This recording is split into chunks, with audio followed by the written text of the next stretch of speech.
Hi guys, I've just got back from 300, Rise of an Empire. I'll start from the get-go. This film actually is not a sequel to the original 300. It's actually 3 in 1. It's a prequel.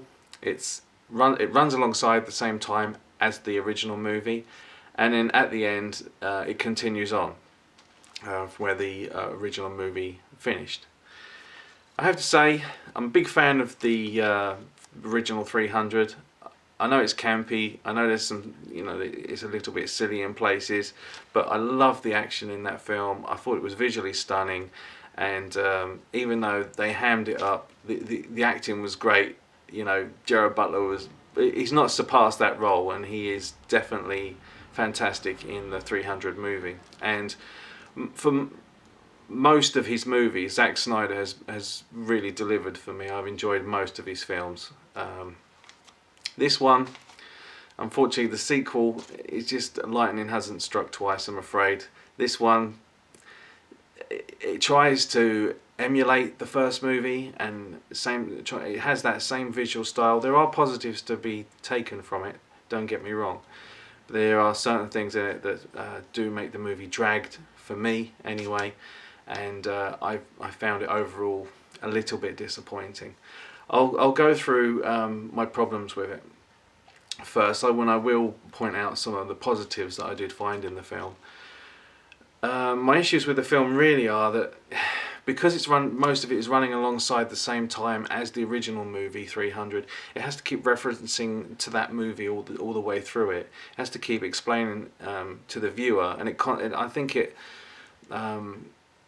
tries to do that too much. It kind of assumes that the viewer isn't very clever and they can't work out that this is actually running alongside the same time as the first movie. So they have to keep saying to you, oh, Leonidas is doing this, or I have to go and speak to the Spartans.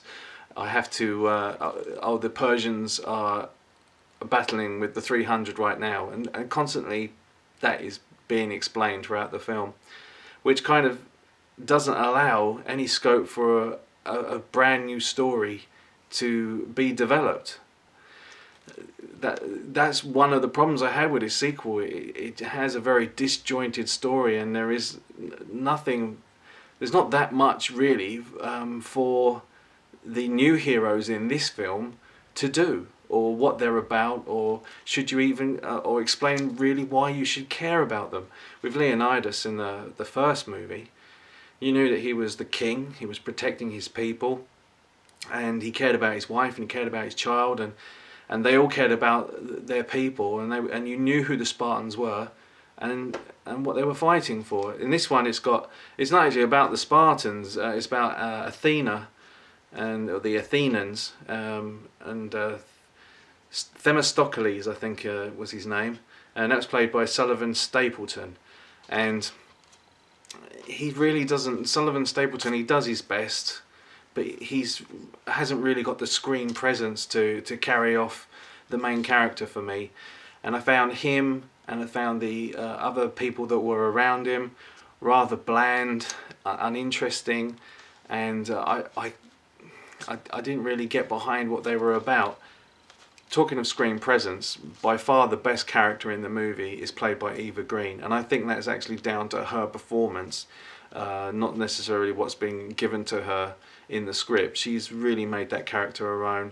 She, as I said, she's got great screen presence.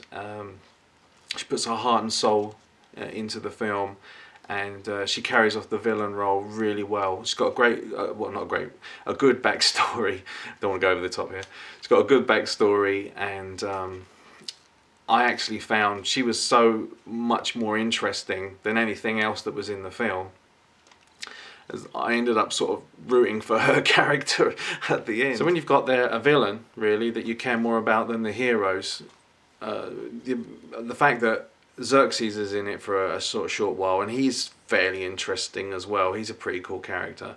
When you've got him, and you've got his general being more interesting in the movie than the heroes, and then you find yourself rooting for them over the good guys, I don't think really that was what they were trying to achieve in the film, because in the first one I was definitely rooting for the Spartans.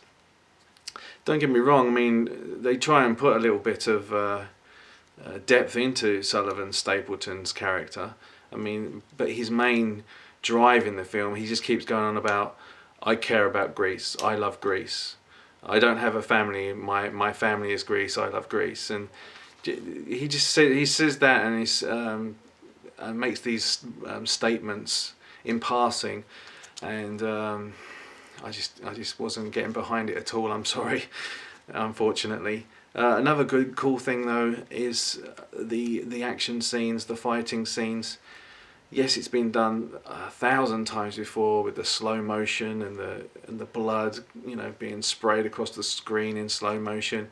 But for me, if it's done right, it never gets old, and they do achieve some really great visual looks during the battles, with the fighting and the explosions, and that part is still fairly good and enjoyable to watch.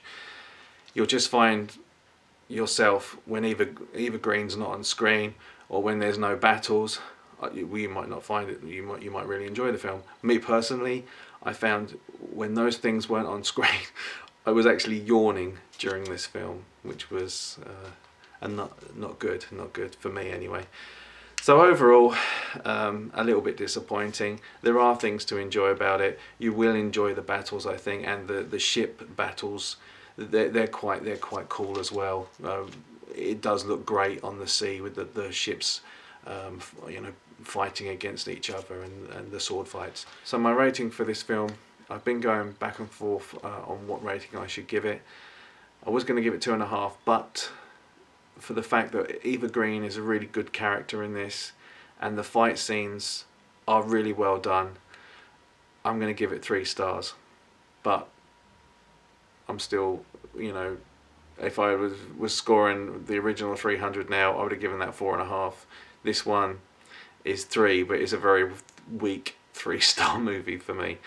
So, but there are still things that you can enjoy from it. I'll catch you later.